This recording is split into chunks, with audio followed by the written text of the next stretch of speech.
वैसे हम बात करते हैं फैक्टर ऑफ प्रोडक्शन की। फैक्टर ऑफ प्रोडक्शन हमारे पास क्या होते हैं? Land, labour, capital, organisation. इन फैक्टर्स को जब हम यूज़ करते हैं, इन पे भी कोई ना कोई कॉस्ट पे करनी पड़ती है। जो भी प्रोड्यूसर, जो भी मैन्युफैक्चरर, जो भी आप कह सकते हो कि फर्म, इंडस्ट्री अगर कोई चीज़ मैन्युफैक्चर करती है, उस पे कॉस्ट पे करती है। वो कॉस्ट किस सेंस में है? मतलब वो फैक्टर ऑफ प्रोडक्शन को यूज़ करके अपनी प्रोडक्शन कर सकती है। 4 बेसिक फैक्टर ऑफ प्रोडक्शन होते हैं: लैंड, लेबर, कैपिटल, ऑर्गेनाइजेशन। इन 4 फैक्टर्स के अलावा प्रोडक्शन पॉसिबल नहीं है। ठीक है, तो इन फैक्टर्स को अगर वो यूज कर रही है, इन फैक्टर्स को हम इनपुट्स भी कहते हैं, फैक्टर इनपुट्स या इनपुट्स। इन फैक्टर्स को यूज करके अपनी प्रोडक्शन कर रही होती है, हम कहते हैं ये हमारी फैक्टर ऑफ प्रोडक्शन है। अब इन फैक्टर्स पे कॉस्ट किस तरह से पे कर रही है? अगर वो लैंड किसी फर्म ने अगर लैंड ली हुई है, तो लैंड पे वो मंथली रेंट पे कर रही है, कोई भी फर्म या इस तरह से ऑर्गेनाइजेशन। अगर वो लेबर्स को हायर कर रही है, वर्कर्स को हायर कर रही है, तो उनको वो वेज दे रही होती है, ये उनको सैलरी दे रही होती है। हम अक्सर वेज का नाम यूज करते हैं, सैलरी है जो भी उनकी इनकम होती है उसको हम वेज का नाम देते हैं। थर्ड हम कहते हैं कि कैपिटल यूज करती है। कैपिटल मीन सरमाया, टेक्नोलॉजी जो भी होगी, कि कितने आपके शेयर्स वगैरह आप लगा रहे हो, उसमें कितनी अपनी इन्वेस्टमेंट की है, कैपिटल हुआ था। और कैपिटल पे क्या कॉस्ट पे करनी पड़ती है? इंटरेस्ट पे करना पड़ता है। अगर किसी से लोन वगैरह ले लिया तो ये सारा इंटरेस्ट पे करते हैं। और लास्ट में हमारा जो होता है, जो फोर्थ फैक्टर ऑफ प्रोडक्शन होता है, वो हमारे ऑर्गेनाइजेशन या एंटरप्रेन्योरशिप होती है। एंटरप्रेन्योरशिप को क्या मिल रहा होता है बदले में? प्रॉफिट। उसकी इनकम नहीं होती, उसका प्रॉफिट होता है। तो हम यहाँ पे ये कहते हैं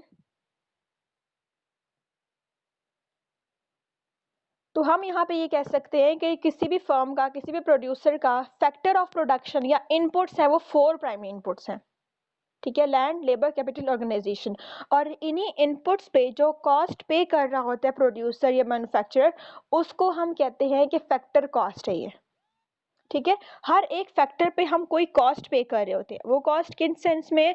वो रेंट की सेंस में है, आप लैंड पे रेंट पे कर रहे होते हो, लेबर को आप वेज पे कर रहे होते हो, वो भी कॉस्ट। कॉस्ट क्या होता है? बनाने पे जो खर्चा आता है। वो सिर्फ बनाने पे खर्चा नहीं आता, वो इनपुट्स आप जो यूज कर रहे हो उन पे जो आप स्पेंडिंग कर रहे हो, वो भी हमारी कॉस्ट में इंक्लूड होता है। हम पढ़ चुके हैं ना डिफरेंस, कॉस्ट और प्राइस में डिफरेंस क्या होता है। प्राइस, जिस प्राइस पे वो प्रोडक्ट सेल आउट होती है मार्केट में। कॉस्ट होता है जितने खर्चे पे, वो जिस चीज को बनाने पे जो खर्चा, एक्सपेंडिचर्स जो आते हैं किसी चीज को बनाने पे, वो हमारे पास कॉस्ट होती है। तो ये हमारा जो टॉपिक है कॉस्ट ऑफ प्रोडक्शन, प्रोडक्शन के टाइम पे जो जो कॉस्ट आ रही होती है, हमने उसको देखना है। कॉस्ट ऑफ प्रोडक्शन हम बात करते हैं सप्लाई साइड पे होती है। Firms are willing to produce and sell a greater quantity of a good when the prices of good is high, this result supply curve that slope upward. अच्छा, यहाँ पे हमने ये पढ़ा कि सप्लाई का और प्राइसेस का जो रिलेशन है वो पॉजिटिव रिलेशन है। जब प्राइसेस बढ़ती हैं तो सप्लाई इंक्रीज कर देता है। यहाँ पे जो बात हो रही है सिर्फ प्राइसेस और सप्लाई की बात हो रही है। जो लॉ ऑफ सप्लाई हमने पढ़ा था, हमने सिर्फ प्राइसेस और क्वांटिटी सप्लाई का रिलेशन पढ़ा था, हमने कॉस्ट की बात नहीं की थी। अब यहाँ पे हम कॉस्ट की बात भी डालेंगे। कॉस्ट की बात इस तरह से, अगर कॉस्ट उसको कम पड़ रही है और फिर प्राइसेस बढ़ती है मार्केट में प्रोडक्ट्स की, तो तब अपनी क्वांटिटी जो मार्केट में है वो ज़्यादा सेल आउट करेगा, क्योंकि उसको बनाने पे खर्चा कम आ रहा है। जितना बनाने पे खर्च आ रहा है, हमने कहा जो प्रोड्यूसर होता है, जो ऑर्गेनाइजेशन होती है, उसका ऑब्जेक्टिव क्या होता है? अपना प्रॉफिट मैक्सिमाइज करना। प्रॉफिट कैसे मैक्सिमाइज होगा? प्राइसेस ज़्यादा होंगी, लेकिन प्राइसेस के ज़्यादा होने के साथ साथ उनकी जो कॉस्ट आ रही है वो भी कम होनी चाहिए। मतलब 2 ऑब्जेक्टिव है यहाँ पे, एक प्रॉफिट को मैक्सिमाइज कर रही है और साथ ही हम कह रहे हैं अपनी कॉस्ट को भी वो मिनिमाइज कर रही है। अगर वो कॉस्ट को मिनिमाइज कर रही है और फिर मार्केट में प्राइसेस बढ़ रही हैं, तो इस तरह से हम कह सकते हैं कि उसका जो प्रॉफिट जनरेशन है वो ज़्यादा हो सकती है। बात समझ आ रही है क्लास? बात समझ आ रही है?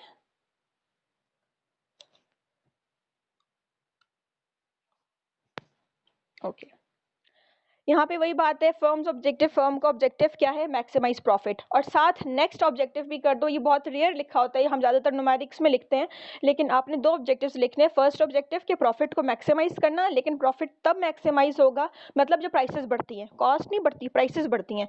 और प्राइसेस के बढ़ने के साथ साथ आपकी कॉस्ट भी कम लग रही है, कम से कम खर्चा आप कर रहे हो बनाने पे और ज़्यादा से ज़्यादा प्राइसेस पे वो सेल आउट हो रही हैं, तब हम कह सकते हैं किसी भी फर्म का प्रॉफिट तब मैक्सिमाइज हो सकता है। उसके बाद आ जाता है firms total revenue and total cost. अब रेवेन्यू क्या होता है और टोटल कॉस्ट क्या होती है? टोटल कॉस्ट मींस ओवरऑल बनाने पे जो खर्चा आ रहा है, आप चाहे रॉ मटेरियल परचेज कर रहे हो, आप चाहे लेबर को वेज दे रहे हो, आप चाहे जो लैंड है उस पर रेंट पे कर रहे हो, ये सारी आपकी कॉस्ट है। ये डिफरेंट कॉस्ट पे करनी पड़ती है प्रोड्यूसर को। हमने पढ़ा था बजट लाइन, उसके बाद हमने पढ़ा था आइसो कॉस्ट और आइसो कॉन्ट, याद है किसी को? बजट लाइन हमने क्या कहा था कि बजट लाइन, बजट एक लिमिट है जिसके अंदर कंज्यूमर रह के अपनी लेवल ऑफ सेटिस्फेक्शन को मैक्सिमाइज करता है, मैक्सिमम यूटिलिटी गेन करता है। इसके साथ साथ आइसो कॉस्ट और आइसो क्वांट हमने पढ़े थे। हमने कहा था प्रोड्यूसर के पास भी एक लिमिटेड कॉस्ट होती है, उसी कॉस्ट में रहते हुए 2 यूनिट्स या 2 इनपुट्स वो लेता है और उन इनपुट्स को वो लेता है जिससे उसको मैक्सिमम प्रोडक्शन मिल रही होती है। हमने पढ़ा था क्लास, कि नहीं पढ़ा था? बजट लाइन तो पढ़ा था, बजट लाइन भी नहीं पढ़ा? अच्छा सही है, शायद वो मैं सीखा होगा। ठीक है, टोटल कॉस्ट क्या होती है? जो कॉस्ट आप पे करते हो, चाहे वो लेबर को दे रहे हो, चाहे वो आप लैंड को पे करे, चाहे रॉ मटेरियल वगैरह पे करे, ये सारी आपकी टोटल कॉस्ट है जो फर्म बनाते हुए, चीज़ों को बनाते हुए जो स्पेंड कर रही होती है, वो टोटल कॉस्ट होती है। और टोटल रेवेन्यू क्या होता है? रेवेन्यू का फॉर्मूला हम इस तरह से लिखते हैं, prices multiply by quantity. Revenue क्या है? कोई इनकम जनरेट हो रही है, मतलब आपने कोई प्रोडक्ट सेल आउट किए, उनसे जो आपके पास इनकम जनरेट हुई, उससे आपके जो मनी मिली, वो होता है रेवेन्यू।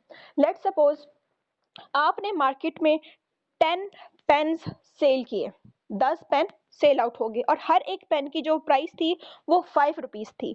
तो रेवेन्यू किस तरह से कैलकुलेट करेंगे? Quantity multiply by prices. ठीक है, कितने यूनिट्स आपने सेल आउट किए, यहाँ पे बात प्रोडक्शन की नहीं हो रही, यहाँ पे बात डिमांड की नहीं हो रही, यहाँ पे सेल की बात हो रही है। कितने यूनिट्स सेल आउट हो चुके हैं, वो हमारी क्वांटिटी है।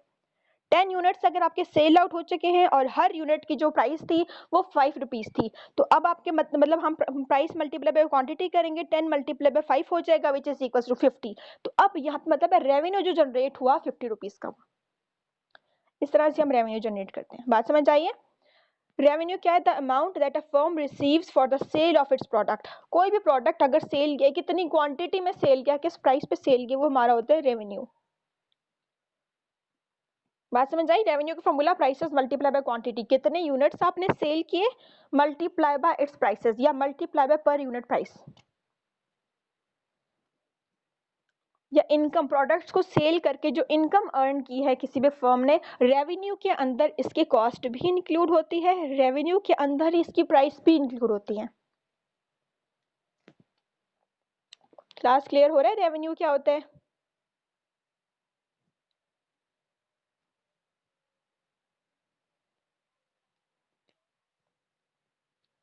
फिर से रिपीट कर देती हूँ, रेवेन्यू क्या है? आपकी टोटल सेल। अगर आप प्रोड्यूसर हो, आपने कितने यूनिट्स आज के दिन सेल किए, हमने यहाँ पे एग्जांपल लिए, अगर आपने 10 यूनिट्स किसी भी चीज़ के सेल किए और हर एक यूनिट की प्राइसेस 5 रुपीज़ थी, तो टोटल आपको जो ये 10 यूनिट सेल करके जो पेमेंट मिली है वो 50 रुपीज़ है। तो 50 रुपीज़ आपका आज के दिन का रेवेन्यू है। ये होता है रेवेन्यू। आपको प्रोडक्ट सेल करके आपको कितनी इनकम मिल रही है, वो होता है रेवेन्यू। अब देखो 50 रुपीज़ है टोटल, ओवरऑल 50 रुपीज़ है, इसके अंदर प्रॉफिट भी आपका इंक्लूड है और इसी के अंदर आपकी कॉस्ट भी इंक्लूड है। अब टोटल कॉस्ट क्या है? मतलब टोटल आपने चीज़ें बनाई हैं और चीज़ें बनाने पे आपका कितना खर्चा आ रहा है। अगर एक पेन बना रहे हो, हम कहते हैं एक पेन की जो कॉस्ट है, लेट्स सपोज 5 रुपीज़ कॉस्ट है, इसी 5 रुपीज़ के अंदर आपका रॉ मटेरियल भी इंक्लूड होगा, इसी 5 रुपीज़ के अंदर आप जो वेज दे रहे हो लेबर को, आप जो रेंट दे रहे हो, बीच बीच में से हर यूनिट्स में थोड़ा थोड़ा निकालते हो, आपकी ये कॉस्ट है। हम कहते हैं ये कॉस्ट हमारी बनाने पे, एक पेन को बनाने पे खर्चा जो आया वो 5 रुपीज़ का आया, मतलब आपने कुछ रॉ मटेरियल लिया, कुछ लेबर को वेज वगैरह दी, ये सारी चीज़ें सम अप करके हम बात करें एक पेन को बनाने के लिए ये खर्चा आ रहा है। तो मार्केट में अगर ये पेन जाएगा तो मार्केट में 10 रुपीज़ का मिलेगा, तो वो हम कहेंगे इसकी जो प्राइस है वो 10 रुपीज़ है, कॉस्ट इसकी 5 रुपीज़ है, इसकी जो प्राइस है वो मार्केट में सेल आउट हुआ वो 10 रुपीज़ का हुआ। इसका मतलब है उस 10 रुपीज़ के अंदर इसकी कॉस्ट भी है और उसी 10 रुपीज़ के अंदर इसका प्रॉफिट भी होगा। अब आता है फर्म्स प्रॉफिट। ये छोटे छोटे टर्म्स हैं बच्चों, ये छोटी छोटी हम कह सकते हैं डेफिनेशंस हैं, ये समझनी है हमें कि कॉस्ट में ये टोटल रेवेन्यू क्या होता है, टोटल कॉस्ट क्या होती है, प्रॉफिट क्या होता है, फिर कॉस्ट की डिफरेंट टाइप्स हैं वो क्या होती हैं, उनको कैसे कैलकुलेट किया जाता है, ये छोटी छोटी टाइप्स हमने पढ़नी है। आप कह लो छोटी छोटी डेफिनेशंस हैं, छोटे छोटे कॉन्सेप्ट्स हैं। इसके बाद आ जाता है फर्म्स प्रॉफिट। फर्म अपना प्रॉफिट कैसे अर्न करती है? फर्म प्रॉफिट का फॉर्मूला होता है रेवेन्यू माइनस कॉस्ट। अब मैं ये प्रीवियस एग्जांपल की तरफ चलती हूँ जो मैंने अभी आपको एग्जांपल दी है कि रेवेन्यू मैंने जनरेट किया 50 रुपीज़ का, मतलब कि 10 पेन्स की मैंने प्रोडक्शन करके सेल किए, 10 पेन मेरे सेल आउट हो चुके हैं, हर पेन की जो प्राइस थी वो 5 रुपीज़ थी, 10 multiply by 5 which is equal 50, मुझे 50 रुपीज़ मिल चुके हैं। अब इसमें मैंने फाइंड आउट करना है मेरा प्रॉफिट कितना है, ये मेरा रेवेन्यू है, इसमें से अपनी कॉस्ट को माइनस कर दूंगी। 50 रुपीज़ मेरे पास रेवेन्यू है, इसमें अपनी कॉस्ट मुझे बनाने पे जो खर्चा आ रहा है उसको मैं सब्ट्रैक्ट कर दूंगी, मेरे पास प्रॉफिट आ जाएगा। अगर 50 रुपीज़ मुझे मिला है रेवेन्यू, इसमें से लेट्स सपोज मेरी 20 रुपीज़ कॉस्ट लगी, 20 रुपीज़ मुझे इन चीज़ों को बनाने पे खर्च आया, 50 माइनस 20 इज इक्वल टू 30, वो 30 रुपीज़ आपका क्या है, वो आपका प्रॉफिट है। आप इन टोटल इनकम में से टोटल रेवेन्यू जो आपने जनरेट किया प्रोडक्ट्स को सेल करके, उसमें से उसकी कॉस्ट को माइनस कर देना है, तो आपके पास आ जाएगा प्रॉफिट। क्लियर हुआ क्लास? फर्म्स प्रॉफिट कैसे कैलकुलेट किया जाता है, रेवेन्यू क्या होता है, कॉस्ट क्या होती है, क्लियर हुआ कि रिपीट कर दूं?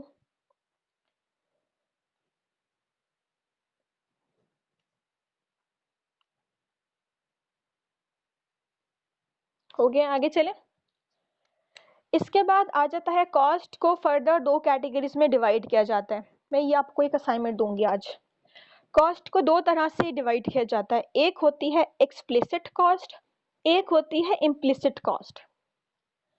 A firm's cost of production includes explicit cost and implicit cost। कोई भी फर्म अगर स्टेब्लिश होती है तो उनकी दो तरह की कॉस्ट अप्लाई होती हैं, एक एक्सप्लिसिट होती है, एक इम्प्लिसिट होती है। अब एक्सप्लिसिट क्या होती है कि जो डायरेक्टली मनी से रिलेट होती है, मतलब आप पेमेंट करके कोई चीज़ ले रहे हो, आप पे करके रॉ मटेरियल ले रहे हो, आप पे करके लेबर से काम करवा रहे हो, आप पे करके मतलब आप जो डायरेक्टली लिंक करिए आपकी मनी से, आप अपनी फर्म के लिए, आपको प्रोडक्शन के लिए कोई चीज़ पे करके ले रहे हो, वो हमारी एक्सप्लिसिट कॉस्ट होती है।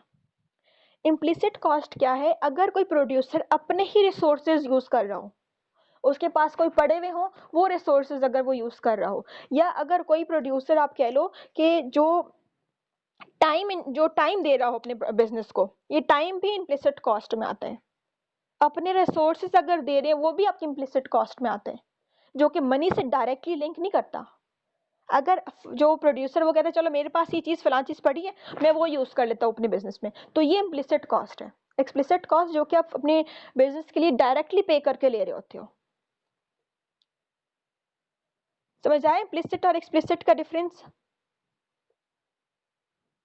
एक्सप्लिसिट जो कि डायरेक्टली डील कर रही होती है मनी के साथ, आप पे करके उस टाइम पे कोई चीज़ अगर परचेज कर रहे हो अपने बिजनेस के लिए, स्पेसिफिकली अपने प्रोडक्शन के लिए, ये होती है आपकी एक्सप्लिसिट। इम्प्लिसिट क्या होती है, जब कोई प्रोड्यूसर अपने ही रिसोर्सेज, आप कह सकते हो कि अपने ही जो उसके रिसोर्सेज पड़े हैं उसको अप्लाई करके अगर वो ले रहा है, अपने कोई घर में रिसोर्सेज पड़े हैं, अपने कोई इस तरह की चीज़ें पड़ी हैं, तो वो यूज़ कर रहे हैं अपनी ही रिसोर्स, पर्सनल रिसोर्सेज यूज़ कर रहे हैं, या जो टाइम वो स्पेंड कर रहे हैं वो भी कॉस्ट में आता है, इम्प्लिसिट कॉस्ट में आता है। क्लियर हो गया एक्सप्लिसिट और इम्प्लिसिट? अच्छा, इसका मैं आपको एक असाइनमेंट दे रही हूँ कि डिफरेंस अपने करना है बिटवीन इम्प्लिसिट और एक्सप्लिसिट का, एटलीस्ट 5 डिफरेंसेस आप लोगों ने लिखने हैं, ये आपका असाइनमेंट का क्वेश्चन होगा और आपने ये असाइनमेंट सबमिट करनी है 5th ऑफ जनवरी। अभी तक आपको मिड्स के बाद कोई असाइनमेंट नहीं मिली ना? मिड्स के बाद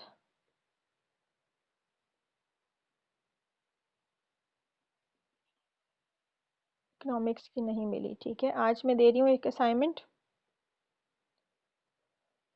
और इसकी जो एंड टाइम है वो 5th ऑफ जनवरी है।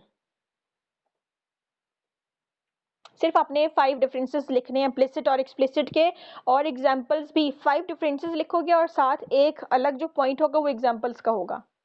ये आपने असाइनमेंट, मैंने काफ़ी सारा टाइम दे दिया दानिश, अपने जो बाकी फेलोज हैं उन तक, फिर ही मैं कह रही हूँ आखिरी बार उन तक मैसेज पहुंचा दें, मैंने आज असाइनमेंट दे दिया, तो ये मैं इसका एक्सटेंड कोई टाइम नहीं करूँगी, बस ये 5th तक आपको टाइम दे दिया गया है, ये इसी दिन आपका कवर होगा, 5th के बाद एक दिन भी मैं नहीं दूंगी इसके बाद।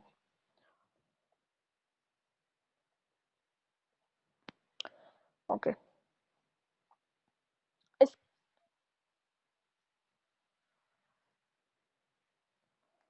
अभी तक प्रेजेंटेशंस वगैरह तो कोई मैंने इस तरह से डिसाइड नहीं कि वो फिर देखा जाएगा जब लास्ट डेज होंगे, अगर हमारे लेक्चर्स कंप्लीट हो गए उसके बाद शायद फिर आप लोगों से इस तरह से कुछ टास्क परफॉर्म करवाए जाए जब कोर्स कंप्लीट हो जाए उसके बाद।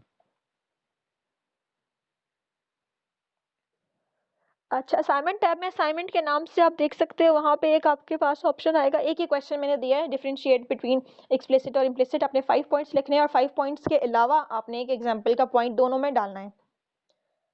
अच्छा, उसके अलावा अभी ये नेक्स्ट हमारी स्लाइड है, economic profit versus accounting profit. अब यहाँ पे क्या है कि इकोनॉमिस्ट जो होते हैं वो अपना प्रॉफिट किस तरह से कैलकुलेट करते हैं, और जो बिजनेस या अकाउंटिंग वाले जो स्टूडेंट्स होते हैं, अकाउंटिंग में अगर हम देखा जाए अपने प्रॉफिट अगर कैलकुलेट करते हैं तो उनका प्रॉफिट किस तरह से कैलकुलेट होता है। Economist includes all opportunity cost when measuring cost. जब मतलब इकोनॉमिस्ट क्या करते हैं, जब अपनी कॉस्ट को मेजर कर रहे होते हैं कि कितना कॉस्ट हमारी लगी हर एक चीज़ पे, तो वो सारी की सारी कॉस्ट अपनी इंक्लूड करते हैं अपने प्रॉफिट के लिए। जब अपना प्रॉफिट फाइंड आउट करते हैं सारी की सारी कॉस्ट फाइंड आउट करते हैं, सारी की सारी कॉस्ट को मेजर करते हैं। मींस एक्सप्लिसिट कॉस्ट को भी मेजर करते हैं। एक्सप्लिसिट कॉस्ट मीन जो कि जिसका डायरेक्टली लिंक होता है मनी के साथ, और इम्प्लिसिट को भी अगर वो अपने रिसोर्सेज को भी यूज करें तो उसमें भी हम उस कॉस्ट को भी अप्लाई करते हैं कि ये हमारी कॉस्ट लगी है। अगर अपने पर्सनल एक्सपेंसेस भी अगर कोई अप्लाई कर रहा है तो वो भी ये कह रहा है कि इस कॉस्ट को भी वो लेस करेगा अपने रेवेन्यू में से। वो हर अपनी हर कॉस्ट को वहाँ पे उस फॉर्मूले में डालता है। जो टोटल कॉस्ट होती है इकोनॉमिस्ट की वो सारी की सारी मीन्स अपनी एक्सप्लिसिट को भी ऐड करता है वहाँ पे और इम्प्लिसिट को भी वहाँ पे ऐड करता है, वो इसकी टोटल कॉस्ट होती है। जबकि अकाउंटेंट्स जो होते हैं, जो बिजनेस वगैरह के जो सब्जेक्ट्स होते हैं, उसमें क्या होता है, measures the explicit cost but often ignore the implicit cost. वो क्या करते हैं, वो सिर्फ फोकस उनका अपनी एक्सप्लिसिट कॉस्ट पे होता है, इम्प्लिसिट कॉस्ट को वो इतना बॉदर नहीं करते। जो अपने अगर पर्सनल एक्सपेंसेस भी वो डाल रहे हैं तो इतना उनको फोकस नहीं करते, उनका मेन फोकस एक्सप्लिसिट होता है जिसका डायरेक्टली लिंक होता है मनी के साथ। मीन्स अगर वो टाइम भी दे रहे होते हैं अपने को तो उस कॉस्ट को भी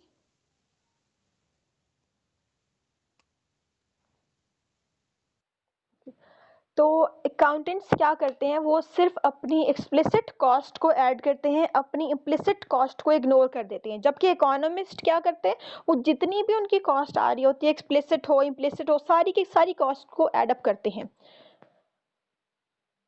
अच्छा, उसके अलावा हम यहाँ पे देख सकते हैं, ये हमारे पास हम economic profit versus accounting profit. Economic profit में अगर देखें, how an economist views a firm, वो अपना प्रॉफिट कैसे आइडेंटिफाई करते हैं, वो रेवेन्यू में, उनका जो रेवेन्यू कलेक्ट होता है उस रेवेन्यू में उनके प्रॉफिट भी इंक्लूड होता है। रेवेन्यू क्या होता है, आपकी टोटल सेल, उसमें इनका प्रॉफिट भी ऐड होता है, उसमें इनकी इम्प्लिसिट कॉस्ट भी ऐड होती है, उसमें इनकी एक्सप्लिसिट कॉस्ट भी ऐड होती है। ये क्या करते हैं, अपना प्रॉफिट फाइंड किस तरह से करते हैं, रेवेन्यू में से कॉस्ट माइनस करते हैं। और कौन सी कॉस्ट माइनस करते हैं, इम्प्लिसिट को भी माइनस करते हैं और एक्सप्लिसिट को भी माइनस करते हैं। मतलब इन दोनों को ऐड अप करके टोटल कॉस्ट कहते हैं। इकोनॉमिस्ट की जो इम्प्लिसिट और एक्सप्लिसिट कॉस्ट है उन दोनों को मिला के अपनी टोटल कॉस्ट कंसीडर करते हैं। जबकि अकाउंटेंट क्या करते हैं, how an accountants views a firm, उनका रेवेन्यू क्या होता है, उनका प्रॉफिट होता है और उनकी एक्सप्लिसिट कॉस्ट होती है। मतलब कि वो प्रॉफिट कैसे कैलकुलेट करते हैं, अपने रेवेन्यू में सिर्फ एक्सप्लिसिट कॉस्ट को सब्ट्रैक्ट करते हैं, उनकी इम्प्लिसिट कॉस्ट को वो बॉदर नहीं करते। अच्छा, उसके बाद आ जाता है production function and total cost, the relationship. अच्छा, प्रोडक्शन फंक्शन क्या होता है, प्रोडक्शन बेसिकली क्या होती है, अपने हम कोई ना कोई इनपुट्स देते हैं और इनपुट्स को कोई प्रोसेस करके हमें आउटपुट मिल रहा होता है, ये होता है हमारी प्रोडक्शन। अब प्रोडक्शन फंक्शन क्या होता है कि इनपुट्स का और आउटपुट का एक फंक्शनल रिलेशनशिप होता है, उसे हम कहते हैं प्रोडक्शन फंक्शन। इनपुट्स और आउटपुट्स का एक फंक्शनल रिलेशनशिप होता है, उसको हम कहते हैं प्रोडक्शन फंक्शन। अब इनपुट्स क्या है हमारे पास, जिनको हम फैक्टर ऑफ प्रोडक्शन कहते हैं, वो हमारे इनपुट्स हैं। ठीक है, आपने कौन कौन से इनपुट्स दिए, आपने लैंड लेबर दिया और दूसरा अपने इनपुट जो है वो कैपिटल दिया। इन लेबर और कैपिटल से मिलने वाली जो प्रोडक्शन है, ये आपके पास इनपुट है, इनको यूज करके आपको कितना प्रोडक्शन मिल रहा है, कितने यूनिट्स आपको मिल रहे हैं, वो हमारा आउटपुट हो गया। इनपुट्स और आउटपुट का फंक्शनल रिलेशनशिप को हम कहते हैं प्रोडक्शन फंक्शन। इसके बाद आ जाता है various measures of cost. Cost को फर्दर किस तरह से हम ब्रेक डाउन कर सकते हैं, the cost of production may be divided into fixed cost and variable cost. Means cost अगर आपकी लग रही है तो कॉस्ट दो तरह की हो सकती है, टोटल कॉस्ट जो है वो आपकी दो तरह की हो सकती है। किन तरह की, एक होती है फिक्स्ड कॉस्ट, एक होती है वेरिएबल कॉस्ट। फिक्स्ड कॉस्ट क्या होती है, जो आप एक ही बार अप्लाई करते हो और बार बार आपको उसको चेंज करने की जरूरत नहीं पड़ती। वेरिएबल कॉस्ट क्या होती है, जो कि टाइम के साथ साथ आपकी चेंज हो रही होती है, वो होती है वेरिएबल कॉस्ट। अच्छा, थोड़ा सा इसके बाद हम, इससे पहले हम थोड़ा सा एक और टॉपिक थोड़ा सा बता देती हूँ। एक होता है बच्चे शॉर्ट टाइम पीरियड, एक होता है लॉन्ग टाइम पीरियड। कोई भी प्रोडक्शन अगर कोई करता है, कोई फर्म करती है, तो या तो वो शॉर्ट टाइम पीरियड के लिए प्रोडक्शन कर रही होती है, या फिर वो लॉन्ग टाइम पीरियड के लिए अपनी प्रोडक्शन कर रही होती है। जब वो शॉर्ट टाइम पीरियड के लिए प्रोडक्शन करती है, तो उसमें क्या होता है, वो अपने सारे के सारे इनपुट्स, इनपुट्स क्या है, लैंड, लेबर, कैपिटल, ऑर्गेनाइजेशन, या जो फैक्टर ऑफ प्रोडक्शन है, वो सारे के सारे अपने शॉर्ट रन में कुछ अपने इनपुट्स को फिक्स रखती है, कुछ अपने इनपुट्स को वेरिएबल रखती है। फिक्स मीन अगर लैंड रखी, उसने कहा कि मैं लेट्स सपोज कुछ टाइम के लिए मैं लैंड को फिक्स कर रहा हूँ, मैं लैंड को चेंज नहीं कर रहा। अगर एक कैनाल मैंने ज़मीन ले ली, या एक बिल्डिंग अगर मैंने अपनी प्रोडक्शन के लिए चूज़ कर ली, तो हर महीने या इस साल तक, एक लिमिटेड टाइम तक इसको मैं चेंज नहीं करूँगा। शॉर्ट टाइम पीरियड का मतलब है कि कम अरसे के लिए टाइम, कुछ डेज का भी हो सकता है, कुछ वीक्स का भी हो सकता है, कुछ मंथ्स का भी हो सकता है, कुछ ईयर्स का भी हो सकता है। वो यार मैक्सिमम हम कहते हैं कि लेट्स सपोज 5 साल तक, वो शॉर्ट टाइम पीरियड के लिए हम बात करते हैं कि अगर आज इसने इसने इनपुट्स वगैरह दिए हैं, जो कॉस्ट अप्लाई की है, ये 5 साल तक है, फिक्स्ड अपने इनपुट्स जो भी लगाए, फिक्स्ड लगाए, वो 5 साल तक, 5 साल के बाद वो अपने चेंज कर सकता है, 5 साल तक वो नहीं कर सकते। शॉर्ट टाइम पीरियड के लिए प्रोडक्शन करना चाह रहे हैं, तो शॉर्ट टाइम हम ये कहते हैं कि अगर वो कह रहा है कि कुछ इनपुट्स उसने फिक्स रख लिए, कुछ इनपुट्स उसने वेरिएबल रख लिए। अब फिक्स में क्या कह सकते हैं, हमारे इनपुट्स हैं factor of production, land, labour, capital, organisation. Short time period में क्या होता है कि जो लैंड है उसको फिक्स कर लिया जाता है। एज्यूम करते हैं कि लैंड को उसने फिक्स कर लिया 2 साल तक। 2 साल तक अगर उसने एक कैनाल जमीन ली है, या 2 साल तक, या उसने अगर एक बिल्डिंग लिया, तो 2 साल तक उसको चेंज नहीं कर सकता। उसने लैंड को फिक्स्ड कर लिया, अपनी जितनी 2 साल की प्रोडक्शन है, इसमें चेंज नहीं करेगा लैंड को, चाहे जितनी मर्जी प्रोडक्शन अच्छी हो जाए, वो 2 साल तक अपनी लैंड को एक्सटेंड नहीं कर सकता, या वो उसको रिड्यूस नहीं कर सकता। इसके अलावा हम बात कर लेते हैं कैपिटल की। फैक्टर ऑफ प्रोडक्शन में हमारा कैपिटल भी आता है। अब कैपिटल को एज्यूम कर लिया, क्या होता है, टेक्नोलॉजी, मशीनरी, इक्विपमेंट, प्लांट, ये होता है ना कैपिटल। अब हम क्या कहते हैं कि जो 2 साल की हमने एग्जांपल ली, यहाँ पे कहते हैं कि चलो 2 साल तक ही हमने 10 मशीनें अगर आज लिए, तो इन 10 मशीनों पे 2 साल तक काम करेंगे, ना इनको इंक्रीज करेंगे, ना इनको सेल करेंगे। 2 साल तक इन 10 मशीनों पे भी हम काम करेंगे। उसके अलावा थर्ड हमारे पास इनपुट क्या है, लेबर। तो शॉर्ट रन में हम कहते हैं 2 या 3 इनपुट्स को आप फिक्स रखोगे, और बाकी इनपुट्स को आप वेरिएबल रखोगे। लेबर को यहाँ पे रख लिए वेरिएबल। लेबर को आप किसी भी टाइम पे चेंज कर सकते हो। आज ज़्यादा रिक्वायर्ड है, ज़्यादा लेबर्स हायर कर लो, कल आपको इतने लेबर्स रिक्वायर्ड नहीं है, उनको कम कर लो। या आपका हो गया, आप कह सकते हो कि लेबर को चेंज कर रहा हूँ मैं, लेबर आपके वेरिएबल फैक्टर में आ जाता है। तो इस तरह हम कह सकते हैं कि जो हमारे शॉर्ट रन में कुछ फैक्टर्स या कुछ इनपुट्स हमारे पास फिक्स्ड होते हैं, कुछ इनपुट्स हमारे पास वेरिएबल होते हैं। अब दूसरा टाइम पीरियड जो प्रोडक्शन का होता है, वो लॉन्ग टर्म पीरियड होता है। लॉन्ग टाइम में क्या होता है कि लंबे अरसे के लिए प्रोडक्शन की जाती है, मतलब मिनिमम कह सकते हो 5 या 6 ईयर्स, और मैक्सिमम कहीं पे भी चले जाओ 10 ईयर्स, 20, 30, 50, 80 ईयर्स तक चले जाते हो, लॉन्ग रन प्रोडक्शन। अब लॉन्ग टाइम पीरियड में क्या प्रोडक्शन कैसे होती है कि जितने भी वो अपने इनपुट्स यूज कर रहा है, जितने भी अपने फैक्टर ऑफ प्रोडक्शन यूज कर रही है कोई भी फर्म, वो सारे के सारे फैक्टर्स को वेरिएबल रखती है, किसी भी फैक्टर को फिक्स नहीं रखती लॉन्ग रन में। डिफरेंस समझ आया? शॉर्ट रन में हम कहते हैं 1, 2 या 3 फैक्टर्स ऑफ प्रोडक्शन को फिक्स रख लेती है, बाकी फैक्टर्स को वेरिएबल रखती है। शॉर्ट रन में क्या होता है, कोई भी फैक्टर फिक्स नहीं होता, सारे के सारे फैक्टर्स जो है वो वेरिएबल होते हैं, किसी भी टाइम पे चेंज कर सकती है। इस महीने अगर कोई प्लांट अच्छा नहीं लगा, प्रोडक्शन इतनी अच्छी नहीं हुई, तो पूरा का पूरा प्लांट, पूरी टेक्नोलॉजी आप चेंज कर सकते हो लॉन्ग रन में। डिफरेंस समझ आया शॉर्ट रन में और लॉन्ग रन का, ये शॉर्ट टाइम पीरियड और लॉन्ग टाइम पीरियड का।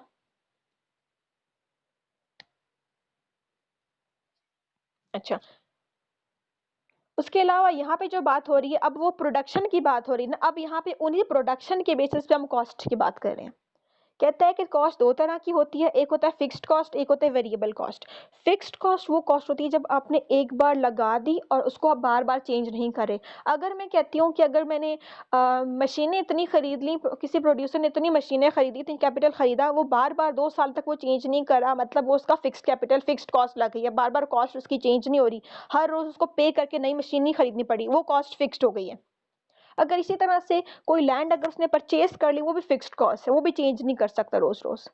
वेरिएबल कॉस्ट क्या होगी? जिस कॉस्ट को आप टाइम के साथ साथ या डे के साथ साथ चेंज कर रहे हो। मतलब रॉ मटेरियल अगर हम परचेज करें, आज के दिन कम रॉ मटेरियल चाहिए, कम हमारी कॉस्ट स्पेंड हो रही है, कल शायद ज्यादा यूनिट्स में चाहिए होगा, हम ज्यादा रॉ मटेरियल पर करेंगे, परचेज करेंगे तो हमें ज्यादा पे करना पड़ेगा। तो ये हमारी वेरिएबल कॉस्ट इस तरह से होती है। अब फिक्स्ड कॉस्ट बताया गया है that do not very with the quantity of output produce. मतलब आपका आउटपुट जितना मर्जी प्रोड्यूस हो जाए, आप उस कॉस्ट को नहीं बढ़ा सकते। मतलब आपकी प्रोडक्शन, एक लैंड है या 10 मशीनें आपने लगाई, जितनी मर्जी प्रोड्यूस हो जाए, आपने अगर शॉर्ट टाइम पीरियड की बात करें तो आप अपनी कॉस्ट मशीनों पे आप मजीद इंक्रीज नहीं कर सकते, अपने प्लांट्स मजीद नहीं खरीद सकते। मतलब टेक्नोलॉजीज या जो भी मशीनरी वगैरह यूज करी रोज रोज नहीं खरीद सकते, एक ही बार अप्लाई कर लिया आपने, वो डिपेंड नहीं कर रही आपके आउटपुट पे। शॉर्ट रन की बात करें, शॉर्ट रन में फिक्स्ड कॉस्ट भी होगी, शॉर्ट रन में वेरिएबल कॉस्ट भी होगी। जब हम सिर्फ वेरिएबल कॉस्ट की बात करेंगे वो हमारे पास लॉन्ग रन में होगा। लॉन्ग रन में कोई फिक्स्ड का नाम, ना फिक्स्ड फैक्टर का नाम होगा, ना फिक्स्ड कॉस्ट का नाम होगा, लॉन्ग रन में बात करेंगे। लेकिन शॉर्ट रन में फिक्स्ड कॉस्ट भी होगी, वेरिएबल कॉस्ट भी होगी, फिक्स्ड फैक्टर होगा, इन वेरिएबल फैक्टर होगा। अब ये जो बात है फिक्स्ड कॉस्ट की, इसका मतलब है 2 साल तक अपने कोई कॉस्ट फिक्स कर ली, 2 साल तक आपने कहा ये जमीन अगर मैंने खरीदी एक कनाल की तो 2 साल तक मैं यही इसी जमीन पे काम करूंगा, इससे एक्सटेंड नहीं करूंगा, ना इससे कम करूंगा। उसके अलावा ये कॉस्ट फिक्स कर दी आपने। उसके अलावा अगर आपने टेक्नोलॉजी मशीनरी खरीदी है तो 2 साल तक आपने 10 मशीन पे ही काम करना है, जितनी मर्जी प्रोडक्शन हो जाए, जितना मर्जी आउटपुट हो जाए, या जितना कम हो जाए आपका आउटपुट, आप अपनी कॉस्ट को चेंज नहीं करोगे। आपकी जो फिक्स्ड कॉस्ट लग चुकी है, फिक्स्ड वेरिएबल आपने रख लिया, तो उस पर फिक्स्ड कॉस्ट ही होगी। इसके अलावा आ जाता है वेरिएबल कॉस्ट। वेरिएबल कॉस्ट क्या है? जो टाइम के साथ साथ आप चेंज कर सकते हो। जिस तरह मैंने एग्जांपल दी है रॉ मटेरियल की, जिस दिन आपको कम रॉ मटेरियल चाहिए आपकी कॉस्ट कम स्पेंड होगी, जिस दिन आपको ज़्यादा रॉ मटेरियल चाहिए आपकी कॉस्ट ज़्यादा स्पेंड होगी। उसके अलावा वेरिएबल कॉस्ट हमने जो इनपुट है, इनपुट हमने लेबर की बात की है कि लेबर को हमने वेरिएबल इनपुट रखा, लेबर को हमने वेरिएबल फैक्टर रखा, मींस चेंज कर सकते हैं किसी भी टाइम पे। जिस टाइम हमें ज़्यादा लेबर्स की रिक्वायरमेंट होगी उस टाइम हम ज़्यादा लेबर्स रख लेंगे, जिस दिन हमें लगेगा इतनी प्रोडक्शन आज नहीं चाहिए तो लेबर्स को हम कम कर लेंगे। तो इसका मतलब है लेबर्स पे जो कॉस्ट आ रही है वो वेरिएबल है। जिस दिन ज़्यादा लेबर्स हम रखेंगे उनको कॉस्ट, उनको जो वेज है उनकी ज़्यादा देनी पड़ेगी। इसी तरह से जो जिस दिन हम कम लेबर्स रखेंगे उनकी कॉस्ट हम कम पे करनी पड़ेगी। इसी तरह मैंने एग्जांपल दी रॉ मटेरियल की, कि रॉ मटेरियल जिस टाइम पे आपको ज़्यादा चाहिए होंगे उस टाइम पे क्या करोगे कि आप ज़्यादा पेमेंट करोगे, ज़्यादा कॉस्ट अप्लाई होगी। तो कॉस्ट इस तरह से हम कह सकते हैं वेरिएबल कॉस्ट है, किसी भी टाइम पे आपकी चेंज हो सकती है आउटपुट के साथ साथ। उसके अलावा आ जाता है family of total cost. Total cost को किस तरह से फाइंड आउट किया जाता है? आपकी टोटल फिक्स्ड कॉस्ट कितनी लग रही है प्लस आपकी वेरिएबल कॉस्ट कितनी लग रही है। फिक्स्ड कॉस्ट और वेरिएबल कॉस्ट को अगर हम ऐड कर देंगे तो हमारी टोटल कॉस्ट आ जाएगी। या अगर टोटल कॉस्ट को हम डिवाइड कर रहे हैं, मतलब टोटल कॉस्ट हमारी है, आपको अगर मिलते हैं, हम कहते हैं 10 लाख रुपए, आप इसमें इन्वेस्ट करोगे, आप कहते हो इस 10 लाख में 6 लाख रुपए जो है वो फिक्स्ड फैक्टर पे इन्वेस्ट कर दूंगा, वो हमारी फिक्स्ड कॉस्ट हो जाएगी, और रिमेनिंग 4 लाख होंगे वो आपकी वेरिएबल फैक्टर पे इन्वेस्ट हो जाएगी। मतलब अपनी टोटल कॉस्ट को इस दो तरह से आपने डिवाइड कर दिया। इसके अलावा आपको ये थोड़ा सा इसका न्यूमेरिक्स करके बताया हुआ है, आपके आउटपुट हैं। अब टोटल कॉस्ट आपकी किस तरह से और फिक्स्ड कॉस्ट और वेरिएबल कॉस्ट आपने किस तरह से कैलकुलेट करनी है। सबसे पहले कोई भी बिजनेस अगर स्टार्ट किया जाता है, आपको सबसे पहले फिक्स्ड कॉस्ट पे इन्वेस्ट करना है। मतलब अगर आपने लैंड लिया तो पहले कुछ लैंड पे इन्वेस्ट करोगे, कैपिटल पे इन्वेस्ट करोगे, ये आपकी फिक्स्ड कॉस्ट है।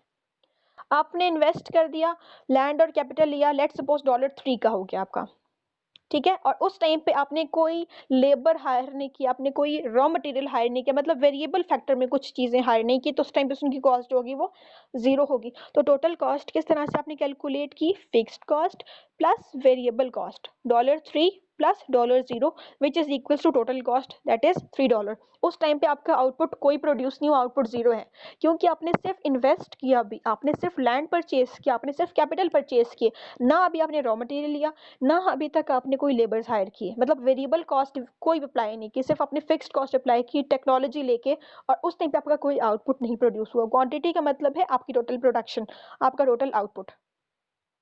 फिर उसके बाद देखें आपकी फिक्स्ड कॉस्ट है, आपने एक ही बार कैपिटल अप्लाई किया, आपकी फिक्स्ड कॉस्ट हमेशा इतनी ही रहेगी। अगर 2 साल तक की बात करें तो 2 साल तक फिक्स्ड कॉस्ट इतनी ही रहेगी।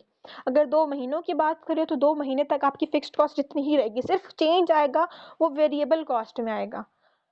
अब यहाँ पे हम एज्यूम करते हैं कि हमने लेबर हायर की है। सेकंड पे देखो, ये जो फर्स्ट क्वांटिटी है यहाँ पे देखो, यहाँ पे आपकी फिक्स्ड कॉस्ट उतनी ही है $3 की। अब आप कह लो कि आपने रॉ मटेरियल परचेज कर लिया, और रॉ मटेरियल परचेज करने के साथ आपने एक आध लेबर भी हायर कर लिया। अब आपकी वेरिएबल कॉस्ट जो वो $3 है, 0.3 है सॉरी। तो अब आपकी टोटल कॉस्ट किस तरह से कैलकुलेट होगी, $3 प्लस 0.3, टोटल कॉस्ट आपकी क्या आ गई, $3.3। और इस कॉस्ट पे आपका सिर्फ एक यूनिट प्रोड्यूस हुआ है, या आप क्या कह सकते हो सिर्फ 1 kg प्रोड्यूस हुआ है किसी भी प्रोडक्ट का। फिर इसी तरह से नेक्स्ट केस में देखो, आपकी फिक्स्ड कॉस्ट उतनी ही है, अब वेरिएबल कॉस्ट आपने बढ़ा दी, मतलब आपने अगर लेबर वगैरह बढ़ा दी तो आपकी वेरिएबल कॉस्ट इंक्रीज कर रही है, 0.3 से इंक्रीज कर रही है, 0.8 तक चली गई। रॉ मटेरियल नए खरीदे, लेबर्स को हायर किया, उनको वेज दे रहे हो, वेरिएबल कॉस्ट है ना आपकी जो चेंज हो रही है टाइम के साथ साथ। अब फिक्स्ड कॉस्ट और वेरिएबल कॉस्ट को हम फिर ऐड करेंगे, $3 प्लस $0.8, हमारे पास टोटल कॉस्ट आएगी $3.8।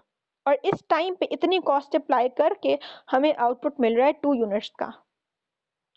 इसी तरह से बाकी इस टेबल को देखते जाएंगे। क्लियर हो गया ये?